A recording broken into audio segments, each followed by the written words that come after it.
បាទជំរាបសួរពុកម៉ែបងប្អូននេះគឺជាហេតុផលដែលខ្ញុំមិនយកសម្រាមហ្នឹងទៅបោះចោលពីកាលហ្នឹងបាទខ្ញុំរក្សាវា3ខែហើយ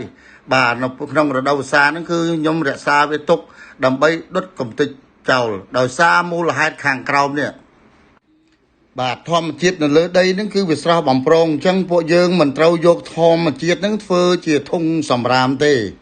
ដូច្នេះខ្ញុំចង់មកជម្រាបពុកម៉ែបងប្អូនឲ្យយល់ឲ្យដឹងអំពីបរិស្ថាននៃធម្មជាតិចង់ប្រាប់ពុកម៉ែថារយៈកាលនៃការរលាយនៅក្នុងធម្មជាតិនៃវត្ថុនីមួយនេះមានដូចជា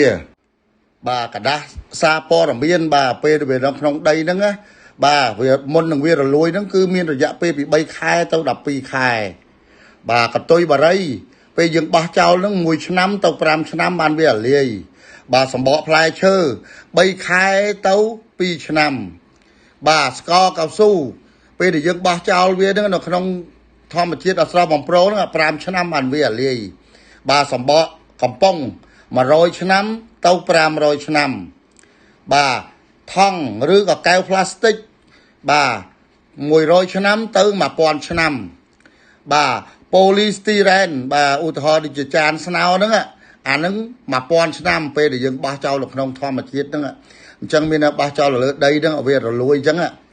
បាទស៊ីមកាតគឺមានរយៈពេល1000ឆ្នាំ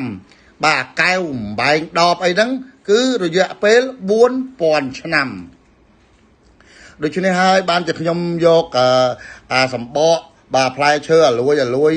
បាទយកមកធ្វើជីកប៉ុសពុកម៉ែបងប្អូនបាទដាក់វាមកក្នុងធុងអញ្ចឹងមកទុកសម្រាប់ធ្វើជីកប៉ុស